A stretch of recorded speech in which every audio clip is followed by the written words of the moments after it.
Molt bé. Bona tarda a tothom, gràcies per convidar-me. Per mi és un honor venir a Igualada, perquè hi ha molt bona gent a Igualada, i venir a Càritas. Càritas és una institució que m'honora de poder col·laborar i se'n ser molt contentes de fer la nostra aportació a Càritas per moltes coses, però dues coses que són molt senzilles però que són molt importants. I una és que Càritas és una demostració que és molt important fer allò que podem fer. Per petit que sigui, potser no petit, però que és molt important i que fa molta diferència fer o no fer. Que moltes vegades, o perquè tinc pressa, o perquè potser no és prou important el que jo puc aportar, o per mil raons que podem tenir, deixem de fer coses sense les quals, com a resultat, no hi hauria aquest miracle que és Càritas, també que ajuda a tantíssima gent.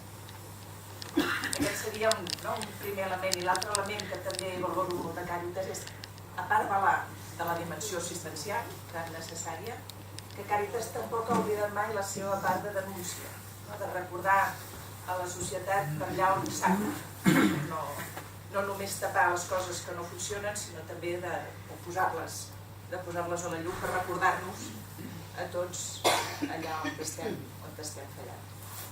Llavors, per tot això, doncs, gràcies per convidar-me.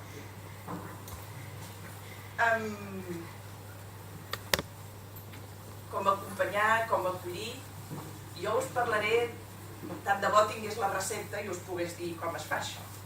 Jo no sé com es fa. El que sí que puc fer és compartir-vos la meva experiència, que és un pèl diferent de la vostra, almenys per les circumstàncies, perquè això, la vida al monestir, almenys els horaris, són diferents dels vostres.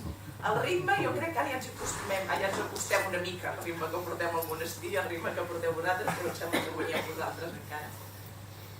Però sí que és veritat que és diferent, no?, el viure en comunitat i en el monestir, i en canvi la tasca que fa Càritas en contacte amb la realitat que hi ha a les ciutats. O sigui que partim en principi d'experiències una mica diferents, però acompanyem. Jo, la meva experiència és acompanyar amb això que ha dit l'Isabel, del focusing, que és una eina d'escolta profunda, i llavors des d'aquí he acompanyat a persones i també dintre de la comunitat, que és acompanyar germanes de dintre de la comunitat, fa uns anys com a mestre de novícies i ara d'abadessa. I llavors des d'aquí compartiré aquesta experiència, i el que serà més interessant és això, que després fem un diàleg si vosaltres voleu. Per començar, m'agradaria començar amb un conte. Els contes als nens petits no els agrada gens que els hi canviï, però jo sí que els canvio. Llavors, si hi ha algú que no li agrada, em sap greu. És un conte que va explicar un senyor que es diu James Agri, a principis del segle XX. El recull el Leonardo Boff en un llibre, El águila y la gallina. I aquest conte el va explicar perquè James Agri era de Ghana, era fill d'un cap d'una tribu, era el fill petit del cap d'una tribu, ell va anar a la universitat, tenia una bona formació acadèmica, però també havia participat a les reunions del seu pare, amb els líders d'altres tribus, i coneixia molt bé la riquesa de la cultura africana. I ell veia que la invasió, Ghana era un país colonitzat, i ell veia que la colonització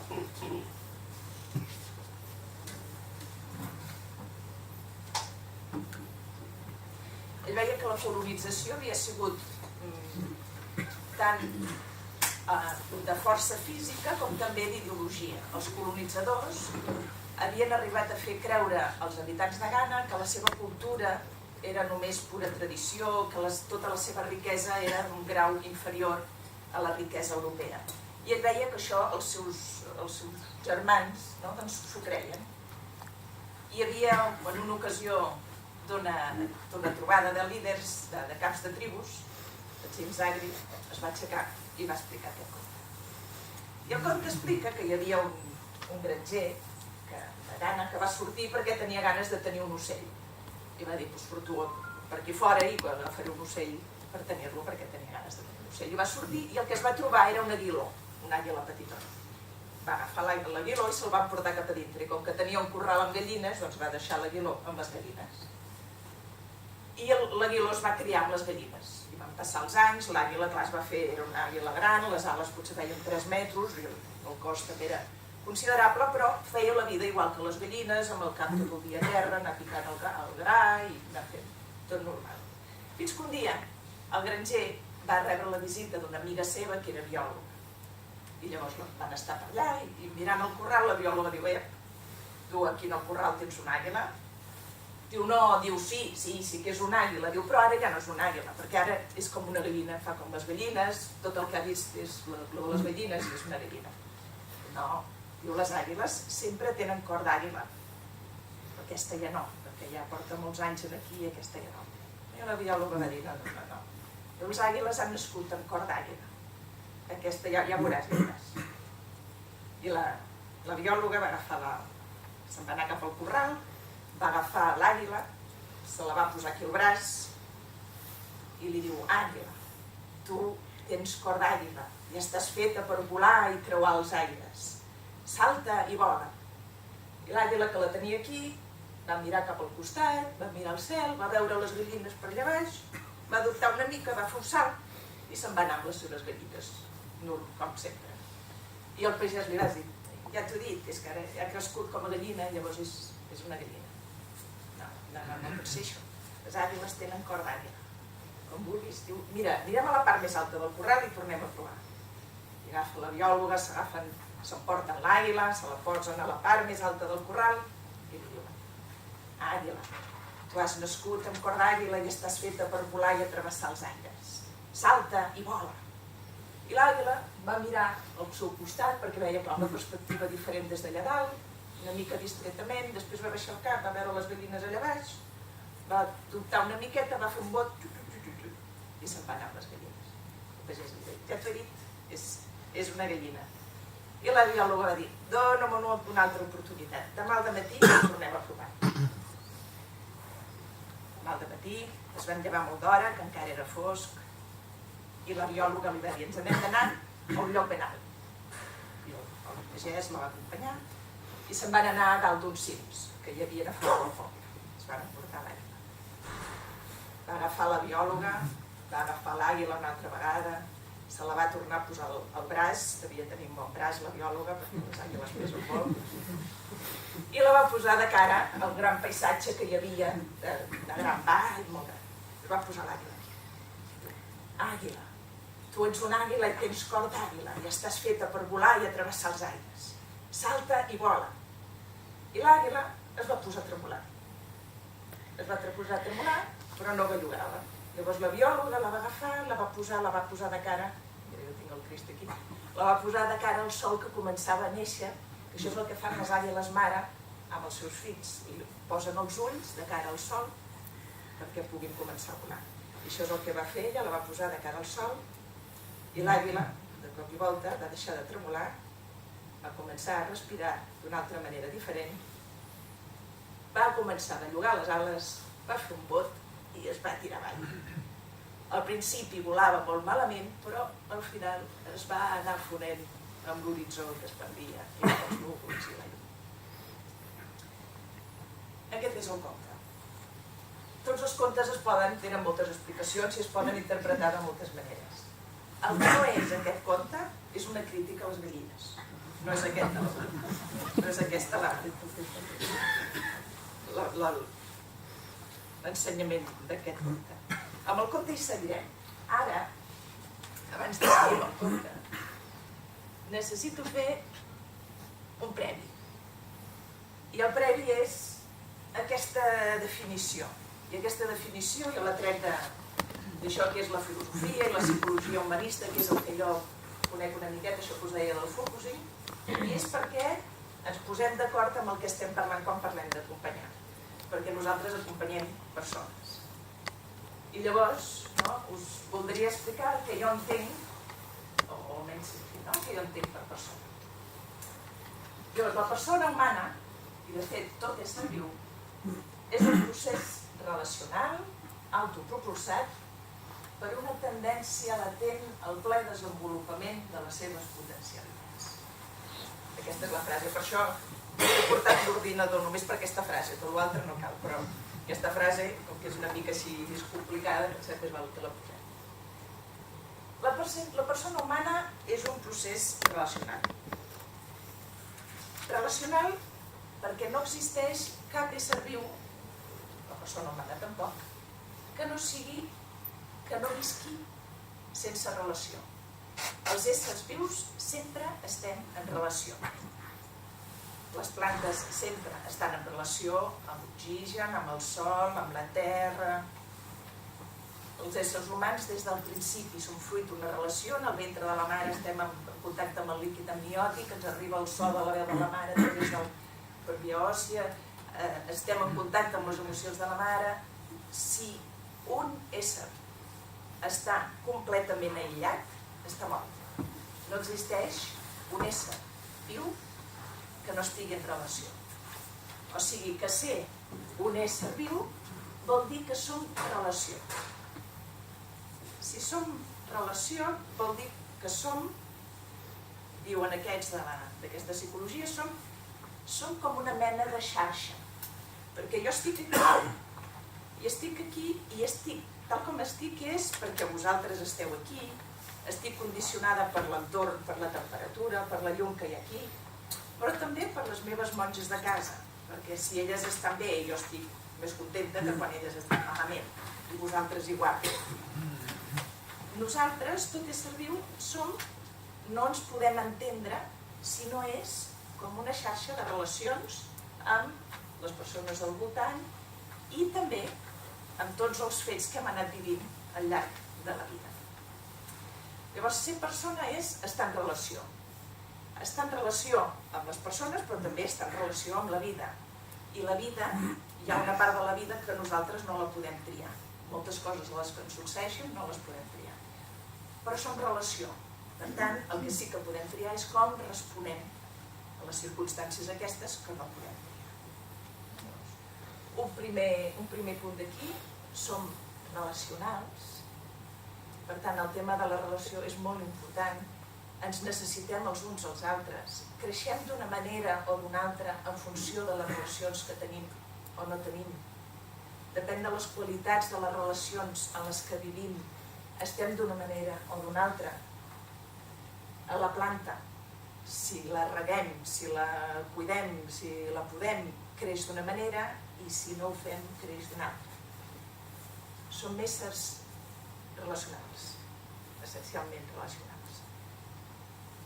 I el fet de ser relacionals també lliga amb el fet que som procés. La persona humana hi ha un llibre del Rogers que diu el procés és de convertir-se en persona, el procés de convertir-se en persona, en castellà. Anem esdevenint persones. Som persones però anem esdevenint persones. Com que som relació, clar, cada vegada que jo faig alguna cosa, sempre que estic vivint, estic relacionant-me amb algú, amb alguna cosa, amb alguna circumstància, amb algun repte, amb el que vagi passant. El fet que jo em relacioni amb aquesta situació em canvia, perquè m'aporta una experiència nova que jo no tenia. Aquesta experiència nova genera en mi una resposta que l'aplico en aquesta situació i això genera una nova experiència. Total, que sempre estem en la nostra relació, sempre anem canviant i avançant. Viure és anar esdevenint. Som éssers mobilitzats, dinamitzats per un desig que ens empeny a anar essent en un procés que també, com dèiem, si la relació s'acaba, l'ésser deixa d'estar viu. Quan deixem d'anar essent, quan deixéssim d'estar en procés, deixaríem d'estar vives, deixaríem d'estar vius. La regla de Sant Benet, a la nostra tradició, diu que el monestir és una escola del servei diví, però no parla mai del dia de la graduació, això que ara no en parla mai del dia quan et donaran el diploma i llavors ja ho tindrem, no, és sempre, perquè sempre estem obrint-nos, en el nostre cas, més explícitament, però en el cas de tothom, sempre estem obrint-nos amb una realitat que sempre és més gran que nosaltres i per tant mai arribem al final. Som procés. Tota persona és un procés. Per tant, no hem arribat mai, sempre podem canviar, sempre podem fent passos endavant. És un procés relacional i aquí diu autopropulsat. Autopropulsat vol dir que aquest procés que som està dinamitzat, empès, mobilitzat des de l'interior, des de l'autors. A mi l'autors és una paraula que m'agrada molt en grec, que vol dir el si mateix. Llavors, cada persona som un procés en relació, però dinamitzat aquest procés des de l'autors, o sigui, des del nostre interior. Les relacions ens afecten, però el procés de ser persona comença i es dinamitza i avança des del si mateix, des de l'originalitat, des de l'autenticitat, des de la llibertat de cada persona. Això amb els animals i amb les plantes és molt evident, no? Una planta, si la vols ajudar a créixer, el que sí que pots fer és regar i podar-la i donar-li adob. Però clar, no se'ns ocorrerà mai d'estirar-la per fer-la créixer, perquè l'únic que podem fer és matar-la, si no fer-la malbé. I els exemples aquells típics de la papallona, que la papallona no és un cuc i en algun moment amb les ales ha de fer força per trencar el capoll. Si nosaltres volguéssim ajudar la papallona i facilitar-li el procés des de fora, que no sigui autopropulsat sinó des de fora, i trenquem el capoll, llavors aquesta papallona no haurà fet la força necessària amb les ales per trencar el capoll i després no podrà volar. El creixement és autopropulsat. La persona és un procés relacional autopropulsada. Autopropulsada per una tendència latent. Això diu la psicologia humanista i també la física quàntica també. Diu que tots els éssers vius, inclosos els cristalls, estan dinamitzats, diuen, per una tendència latent, fan servir aquesta paraula, que és com una energia interna, un corrent subjacent, que dinamitza tots els éssers cap al ple desenvolupament de les seves potencialitats. Estan dient que tots els éssers vius tenen un dinamisme intern que promou el seu equilibri i el desenvolupament del que aquell ésser és possible que sigui. O sigui que aquesta definició diu que si un ésser viu té les condicions més o menys bones, no es farà malbé, no tendirà al mal, no tendirà a un error, no tendirà a fer-se mal o a fer mal, sinó que l'evolució normal d'un ésser viu és el ple desenvolupament de les seves potencialitats. M'explico? Clar, això des de la psicologia, parlen d'aquesta tendència latent en aquella definició tan maca de Maslow que diu, per parlar d'aquesta tendència latent, diu: aquesta naturalesa interna, aquesta tendència latent, això que ens belluga per dintre des de l'autors, des del si mateix, des de la llibertat, diu, no és forta, dominant i inequívoca com ho és l'instint en els animals. O sigui que estem parlant d'un dinamisme que ens empeny a viure, però que no és allò tan clar com quan tenim gana, tenim set, no? Tenim un impuls que aquests són molt clars de definir i són molt clars, aquests són molt clars. Diu, no, no és així. Diu, aquesta latència, aquest dinamisme intern, és dèbil, delicada, subtil i fàcilment derrotada per hàbits, pressions socials i les actituds errònies al respecte. O sigui, que és una cosa, quelcom intern que ens empeny a créixer en equilibri i en desenvolupament, però que és fàcilment derrotada tant perquè no ho escoltem, diu, fins i tot pels hàbits socials. Jo penso això a l'Església Catòlica, que moltes vegades ha imposat més un model de bona persona, o nosaltres, potser nosaltres no, com havia de ser una bona monja o una bona... I es donava molta importància al model de persona en lloc d'escoltar quin era el bategar de cada persona i acompanyar el bategar de cada persona, la individualitat de cada persona. O sigui que moltes vegades amb bona intenció, no intentant educar bé o intentant que l'altre estigui ben socialitzada o ben adaptada, aquesta latència que ens dinamitza és fàcilment, diu, derrotada. Ara, tot i que és dèbil, no desapareix. Encara que se la negui, perdura calladament, pressionant contínuament per sortir a la llum. Llavors és aquest dinamisme que sabem que no li fem cas moltes vegades, que ens porta al nostre creixement, a la nostra llibertat, a la parresia de poder ser qui som, i que moltes vegades callem. És fàcilment derrotada, però no s'apaga completament, diu Maslow. Això és Maslow, i nosaltres en llenguatge cristià diem això és l'esperit de vida, això és l'esperit vital de Déu que batega en tota persona i que empeny tota persona que pugui arribar a ser qui és, alliberar l'ésser de cada persona.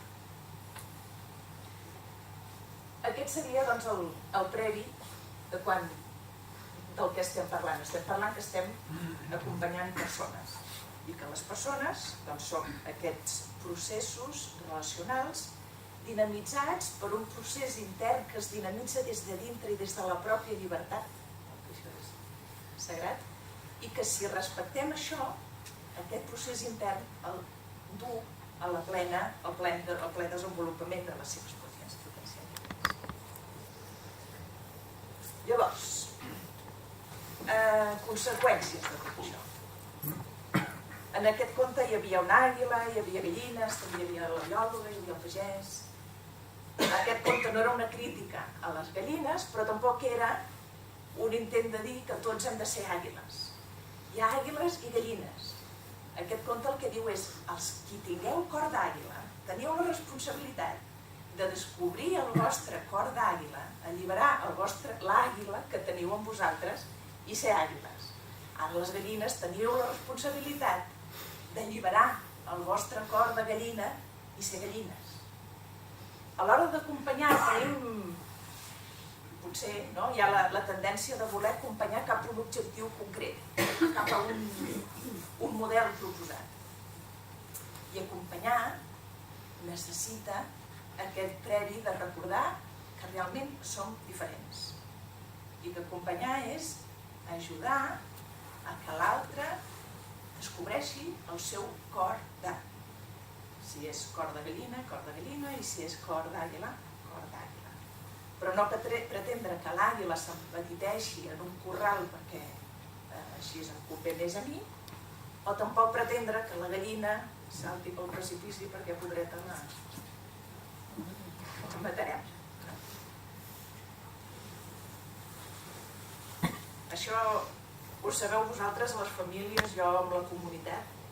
És un repte, per mi és un repte que no s'acaba mai. Realment de respectar que som diferents. Respectar que hi ha des de les coses més senzilles. Hi ha gent que va ràpida per la vida, i pensa ràpid, i menja ràpid, i camina ràpid, i decideix ràpid. Hi ha gent que ho fa tot a poc a poc. Menja a poc a poc, decideix a poc a poc. Hi ha gent que necessita tenir èxit i popularitat, hi ha gent que li horroritza l'èxit i la popularitat. Hi ha gent que és extrovertida, hi ha gent que és introvertida i tímida. De persona, no hi ha un caràcter de persona que sigui millor que un altre. Això en teoria pot ser bonic de dir, però clar, la pràctica no és tan fàcil, perquè vol dir en el dia a dia no tenim una altra solució que realment escoltar-nos i explicar-nos com som, perquè no veiem, no patim la vida de la mateixa manera. Una mateixa frase, un mateix comentari, una mateixa situació, la vivim de maneres molt diferents, la percebem de maneres molt diferents, i el que per algú ha sigut una frase dolça, per l'altre ha sigut una frase irritant, i per l'altre ha sigut... I això és el dia a dia. I és una miraderia, jo trobo, de Nostre Senyor, que un dia, que és de les coses que li haig de preguntar a Nostre Senyor quan tingui ocasió, perquè és un acte de fe tan impressionant, que la humanitat siguem així, que el planeta sigui així. Cada persona som diferents i hem de ser diferents. Aquesta és la voluntat de Déu, potenciar la diferència de cadascú, potenciar que cadascú sigui fidel al seu cor de, alliberar el seu propi cor de.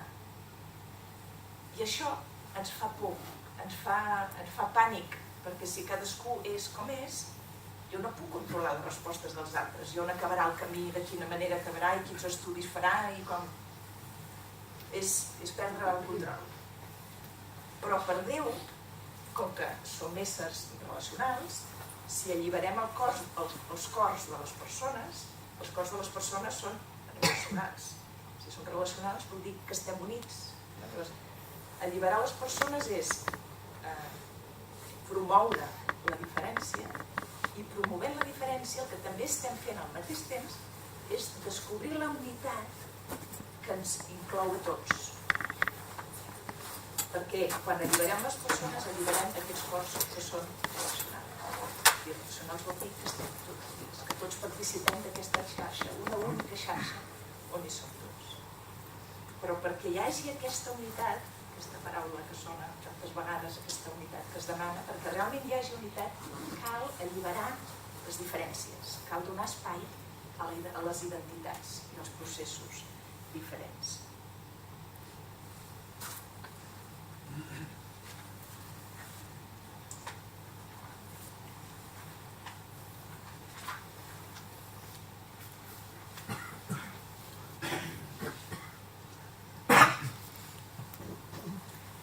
Un segon punt.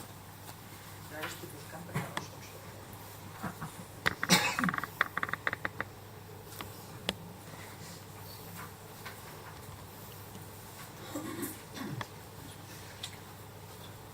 acompanyar és un tipus de relació.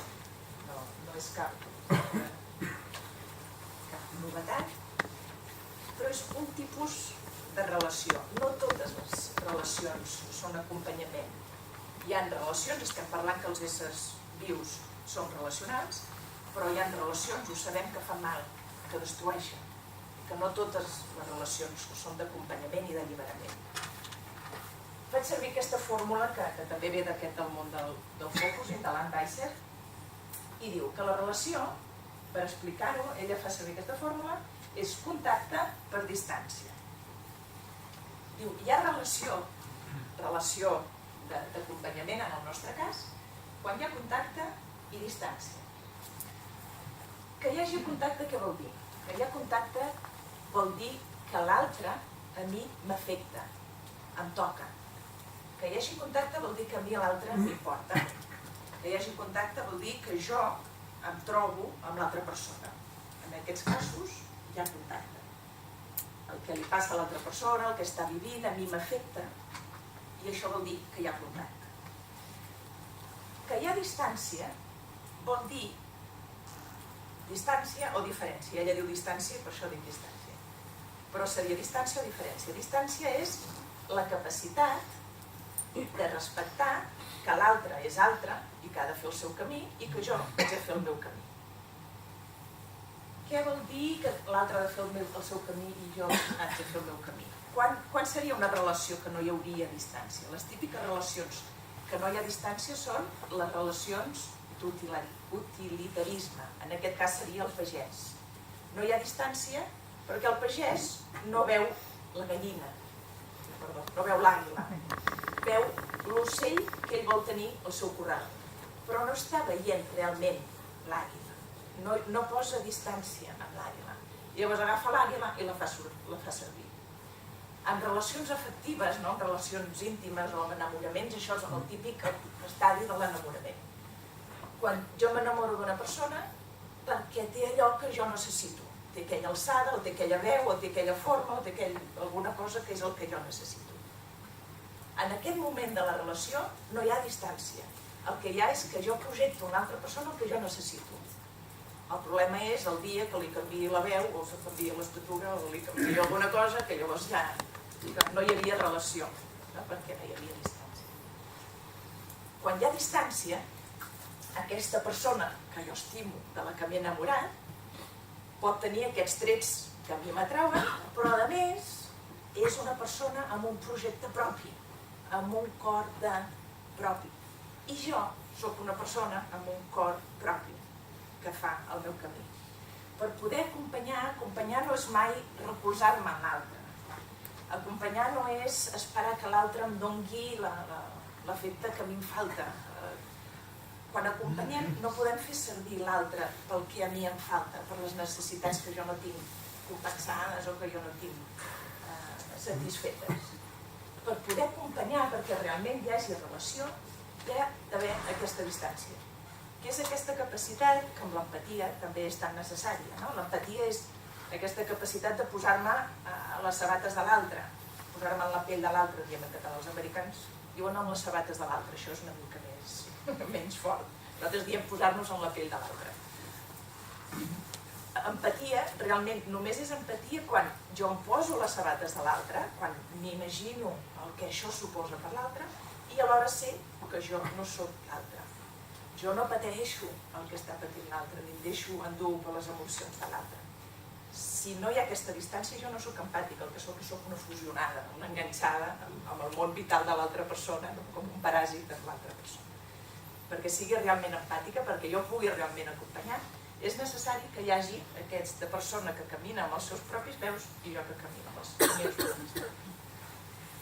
Veieu que no és una suma, això és una multiplicació, per tant, si no hi ha contacte, contacte vol dir, si jo amb el tracte que tinc amb les persones, amb les monges de casa meva, jo les veig com una feina a fer, com un tema que haig de resoldre, com una cosa, un tema que haig de resoldre, i no les veig com a persones, això seria zero. I una multiplicació, per molta distància que hi hagi, si això és un zero, el resultat és zero. I que si no hi ha contacte, si a mi l'altra persona no m'interessa, si jo no la veig, si jo no em trobo amb l'altra persona, no hi ha relació. I si no hi ha distància, si hi ha molt de contacte, però no hi ha distància, tampoc hi ha relació. No és la suma, és la multiplicació. Són necessàries els dos components. Aquesta trobada, aquesta implicació i alhora aquest respecte per cadascú dels processos de cadascú. I com ho fem, això? Com es fa això de jo ser fidel a mi mateixa i ajudar l'altre, respectar la fidelitat de l'altre en el seu camí? Primer és molt important de recordar això que els personalistes al principi del segle XX ens van recordar, aquests dos tipus de relació. El pagès utilitza la gallina. És el que Buber deia la relació jo-allò. El tipus de relació que tenim amb persones perquè les necessitem. Jo si vaig a comprar el pa, la persona que m'està venent el pa, jo em relaciono amb ella pel pa, no per ella, normalment. Pot ser que hi hagi una relació d'amistat, però si vaig a un forn que jo no conec, em relaciono amb aquesta persona perquè jo necessito pa i ens fem un servei mutu. Amb la mestra dels meus fills, amb el metge que ve a casa meva. Són relacions utilitàries que són necessàries i les necessitem. Si només ens relacionéssim en aquest nivell, i si hi ha persones que només es relacionen amb d'altres persones en aquest nivell, el que fem és cosificar-nos, fer-nos objectes els uns pels altres. Llavors jo faig servir el meu amic en la mesura que em sento sol el diumenge a la tarda, jo faig servir aquesta persona en la mesura que necessito. Llavors ens utilitzem per les necessitats de cada moment. I això seria el que deia Buber, la relació jo-allò. Aquesta proposta és, el que deia Buber, la relació jo-tu. Què és la relació jo-tu? La relació jo-tu és una trobada interpersonal que no serveix per res, que no em serveix per res, que no la necessito per una altra cosa. És aquella trobada en la qual em trobo amb una persona i descobreixo l'altra persona. I descobrint l'altra persona, em descobreixo a mi. Aquesta és la relació d'acompanyament. Evidentment necessitem la relació utilitarista, necessitem ajudar-nos, això és obvi, però realment no arribem a ser subjectes, o sigui, subjectes vol dir éssers amb el nostre propi camí, amb el nostre propi autors, amb el nostre propi si mateix, si ningú ens mira amb una mirada que només ens digui tu m'importes. No perquè em serveixes per alguna cosa, sinó perquè m'importes tu, perquè jo vull que tu visquis. I aquesta seria la relació jo-tu. El Buber deia, quan realment les vegades que això passa, quan tenim una trobada amb algú i ens trobem, ens descobrim, diu, apareix com una tercera realitat, deia Buber, allà al mig, que dona sentit a la relació. L'acompanyament és una trobada, no és una utilització, és una trobada amb una persona. Des de la teologia, això es planteja com un moviment doble, en dues direccions.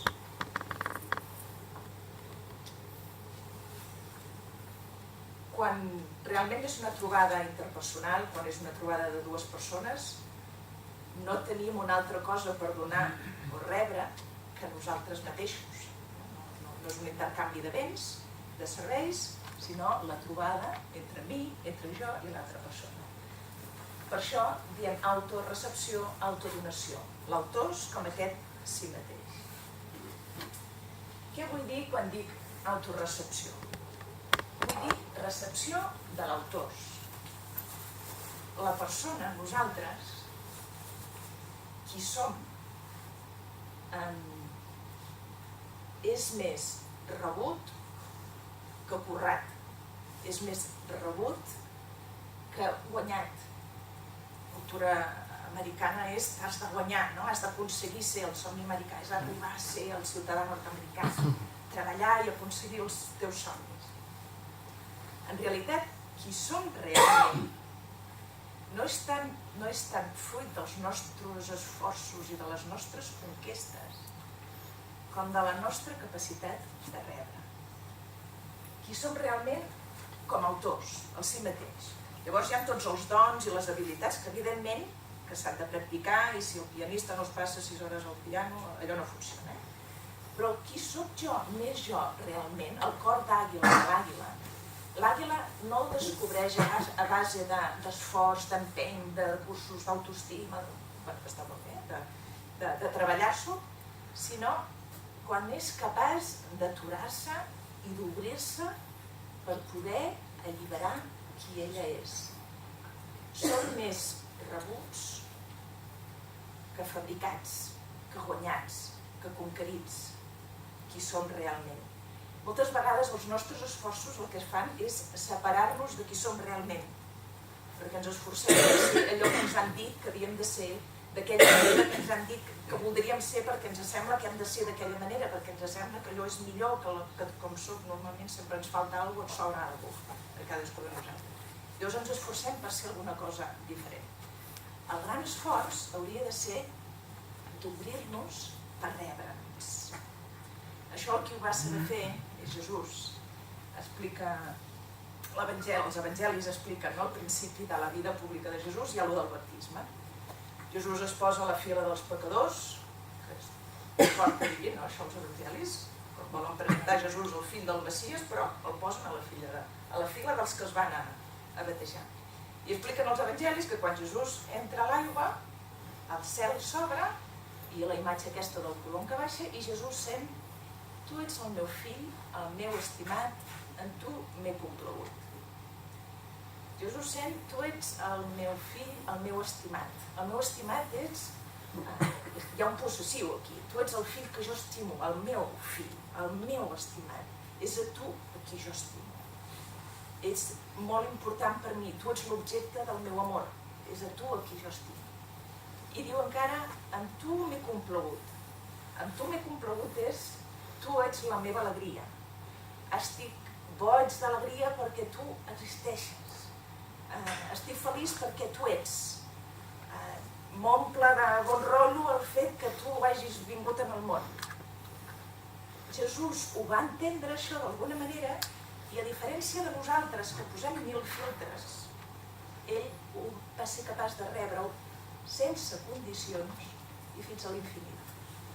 Va ser capaç de rebre's infinitament estimat, infinitament valorat i acompanyat i sostingut per aquest Déu amor. I com que va ser capaç de rebre's sense condicions infinitament pel Pare, llavors també va ser capaç de donar-se infinitament sense condicions als altres. Què fem nosaltres quan ens diuen: tu ets el meu fill estimat? Sí, però avui no m'ha sortit gaire bé la sopa. O sí, però avui no m'ha anat bé la feina i no m'ha sortit bé. Sí, però és que el meu fill no m'acaba de funcionar, el meu fill. I jo amb les monges no vegis d'allò, Posem com si, posem les nostres condicions que impedeixen rebre qui realment som. I ens quedem amb diferents capes més en fora, que ens protegeixen i si et mira no, perquè és que el meu fill encara no ha acabat d'estudiar, la feina que no m'acaba de funcionar, ara la superiora que no sé què em diu, ara... I no acabem de rebre'ns, de descobrir-nos amb aquest joc que no necessita guanyar-se qui és. Qui nosaltres som, ens ho han regalat. Això que Jesús va entendre és el que nosaltres hauria de ser com el nostre exercici diari, de fer xup-xup, de posar-nos al bany Maria, de posar-nos com en una sauna. En quina mesura som capaços nosaltres d'obrir-nos a aquesta realitat, que és l'experiència de la pau que Jesús feia. Hi ha una realitat última, nosaltres li diem Déu. Tothom li diu com pot, i quan diem Déu cadascú fa el que pot, perquè què és Déu i qui és Déu, tot això no és tan fàcil. Però sí que tenem que hi ha una realitat que va més enllà del temps i de l'espai. I tothom més o menys té una idea d'aquest Déu. Hi ha qui pensa, té una idea d'aquest Déu que diu això està bé i això està malament, i tu et salvaràs i tu no et salvaràs, i ara ho has fet bé, tema càstig i pecat. Això ho tenim molt ficat a dintre moltes persones. Hi ha altres imatges de Déu. L'experiència de la pau que va fer Jesús és que ell va entendre que aquesta realitat última, sigui que sigui quina és aquesta realitat última, que està al fons de tota l'existència, que dinamitza tots els éssers a la vida, no és un jutge que va posant premis o càstigs o que va valorant les persones, sinó que és una pau. I una pau, per ell, ja ho sabeu, és entranyes de compassió, entranyes maternals i paternals alhora, pura bondat, misericòrdia, compassió, bonesa. Això és el fonament últim de la realitat, i últim també és primer, és el que sosté tot aquest món, i a tots nosaltres, i a tots els éssers. I aquesta bondat, ell va ser capaç de rebre-la i de sentir que aquesta bondat li deia a ell: tu ets el meu fill, el meu estimat, en tu m'he complut. I això és el que nosaltres, com a exercicis, no ens aniria malament de fer. Com això que diem Déu, sigui el que sigui, ens està dient: tu ets la meva filla, la meva estimada, i em dóna gust que existeixis pel fet de ser. Ets important als meus ulls, tu vals molt. I això és el que diu la realitat última de tota la realitat, en cada persona. Encara que els fets demostrin el contrari, que és el que passa cada dia, que actuem com si això fos la bogeria més gran i més estúpida que pot existir sobre la Terra. Encara que això és el que veiem i el que constatem diàriament a la nostra realitat, Jesús, ell va fer experiència que, de fet, la veritat última, el que era més veritat, és que la bondat, la bonesa, sosté tota la realitat i dinamitza totes les persones. I que nosaltres, el nostre ésser, és bondat rebuda d'aquesta bondat, amb les seves diferències, cadascú des de la seva especificitat. Això és l'autorecepció, que seria l'autoestima cristiana. L'autoestima cristiana no és un esforç, no és una cosa que m'haig de guanyar, sinó que és un abandó. És acceptar que soc més bona del que em penso, més bona en el sentit que naturalment estic dinamitzada per l'esperit bo i soc bona i tendeixo a la bondat. Si no m'esforcés tant, seria més veritat. I què passa? Quin és el fruit? Això es dona simultàniament, però bueno, ho presentem com si fos una cosa regalada, però evidentment es dona al mateix temps. De l'autorecepció què en surt? La bogeria de la donació gratuïta. De la donació del que tinc, però sobretot de la donació de mi. Perquè el dia que jo em crec un 1% del que acabo de dir, tinc una alegria tan immensa, descobreixo el gust de ser qui soc. Ser qui som és un gust, és una alegria ser qui som, cada un de nosaltres amb la nostra manera única de ser. El dia que m'ho permeto, el dia que m'obro aquesta realitat, que l'escolto, que l'accepto, que la visc, què em passa? Home, que tinc ganes d'anar-ho a donar a algú, a qui sigui, a expressar qui soc. El violinista, si té oportunitat, el que té ganes és de tocar el violí, no de tenir-lo guardat. Nosaltres, quan ens sentim respectats, valorats, el que ens surt és poder-nos donar. Autodonació. Autodonació és això, la donació del meu autors, d'aquest mi mateix. Què vol dir d'aquest mi mateix? Doncs que jo, la meva manera de donar-me no serà fent un concert de violí perquè no sé tocar el violí. La meva manera de donar-me serà amb les meves qualitats, amb la meva manera de ser, amb els meus gustos, amb la meva veu, amb els meus ulls, amb les meves mans, amb els meus peus. Això Joan XXIII ho deia, que ell s'esforçava molt a imitar a Sant Lluís Gonzaga, perquè li semblava que Sant Lluís Gonzaga era de ver i vest amb el tema de la santedat, que no es podia ser més sant que Sant Lluís Gonzaga. Fins que un dia, en el seu diari, ho va dir, diu, no, ara he entès que clar, que a mi el que Déu em demana és que sigui el Giuseppe, que sigui jo, no que sigui ell. I que jo no puc ser sant de la mateixa manera que ell, perquè jo no tinc la seva... no sóc ell. Déu el que ens demana és que descobrim el nostre cor i que el deixem volar, i que el deixem expressar, i que tinguem el gust, l'alegria d'expressar, de donar qui som, l'autors. L'autodonació és aquella donació que després no passa compte ni passa la factura. No dic que s'hagi de fer així sempre, que ens han de guanyar la vida, però ara estem parlant d'això, de quan acompanyem. L'autodonació és això que ens surt com a expressió de nosaltres mateixes i que mai se'ns ocorreria després de passar la plateta o de comptar les vegades que jo he fet això. Ho faig perquè em vessa de dintre, perquè és una expressió de qui jo soc. Això és l'autodonació. En l'acompanyament, l'autodonació és aquesta aventura de posar-me en camí amb l'altra persona. En el cas de la biòloga, l'autodonació és sortir del despatx, és anar al corral i és fer el camí que calgui perquè l'altre trobi el seu cor d'art. El context preciós amb això de l'acompanyament és el dels deixebles d'Emaús. Recordeu, han matat a Jesús a la creu i tots els deixebles estan amb ganes de marxar i estan decepcionats, ha estat un fracàs. Hi ha els deixebles d'Emaús que se'n van en direcció contrària de Jerusalem. Jesús els ve a trobar i Jesús no els diu que Jerusalem està allà, gireu-vos, aneu cap a Jerusalem, que és allà on heu d'anar. No fa això Jesús. Jesús agafa i es posa a caminar amb els deixebles i camina amb ells tan lluny com ells necessiten fins a poder trobar-se amb el seu cor d'art, fins a poder arribar a trobar-se amb ells mateixos, a poder pensar per ells mateixos, a poder reconnectar amb el seu cor d'art. I Jesús llavors desapareix. Jesús ja no fa falta llavors. Llavors ells són capaços de girar i tornen cap a Jerusalem. El fet que tinguem una persona físicament a la vora no vol dir que estigui a la vora. Quan acompanyem, a vegades hem de fer un recorregut molt llarg fins que la persona es pugui trobar amb el seu cor d'art.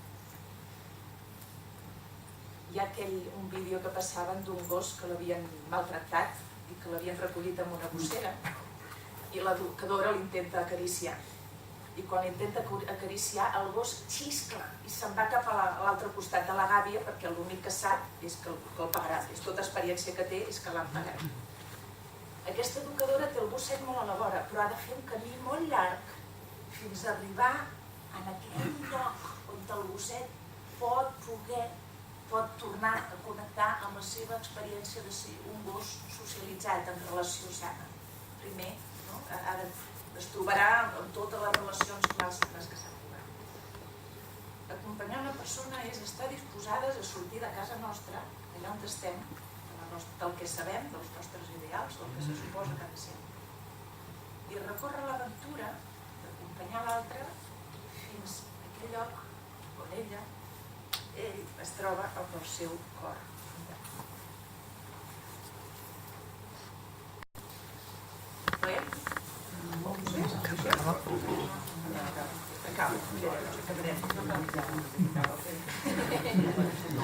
Acabo, sí. 10 minuts, sí? Ja ho faig ràpid. Vaig a veure si ho faig en 5 minuts. De tot això, no és cap cosa nova, acompanyar demana veure-hi. Què vull dir amb això de demana veure-hi? Que moltes vegades ens sembla que hi veiem i no hi veiem. Quan jo vaig pel carrer i dic això, mira, és un pobre desgraciat, aquest senyor és molt important, aquesta és una pobra dona, aquest senyor, aquest és un home... No estic veient. A mi sí que em sembla que ho veig perquè tinc les anàlisis molt ben fetes i faig uns judicis molt justos, però l'únic que estic fent és interpretant i jutjant. Per poder acompanyar necessito veure-hi. I veure-hi és deixar-me sorprendre per la realitat. En comptes de projectar jo els meus pensaments en les persones, és deixar-me sorprendre per la persona, per la seva vida, per les circumstàncies. Només hi veiem quan rebem el que està passant. Si jo vull acompanyar una persona, necessito que ella em sorprengui, que ella m'expliqui, abans que jo l'hagi etiquetat amb els meus models, tots els meus estudis o les meves previsions. Per què? Només quan hi veiem, quan en lloc de jutjar aprenem a veure, és quan podrem descobrir també, Jean Lin diu que tota la realitat està sostinguda per un impuls vital. Si ens abandonem a les coses tal com són, no com volem que siguin, és on trobem aquest impuls de vida que dinamitza tots els éssers. En les coses tal com són, no com voldríem que fossin o com jo penso que són o com haurien de ser. Llavors, aquesta capacitat de deixar anar les meves idees, la meva capacitat de deixar de projectar la realitat i aprendre a veure la realitat. Estic dient alguna cosa que sí, s'entén? Perquè la realitat té la pròpia resposta.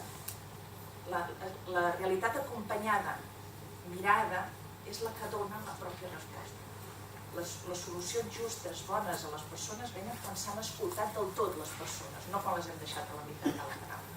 Quan s'han escoltat del tot, moltes vegades la solució ja ve amb el que cal. I ja està, i pleguem. I una última frase. Acollir i acompanyar és fer camí amb l'altre des al saber-nos i viure'ns, tothom, del tot acollits i acompanyats pel misteri infinit d'amor alliberador que anomenem Déu. Gràcies.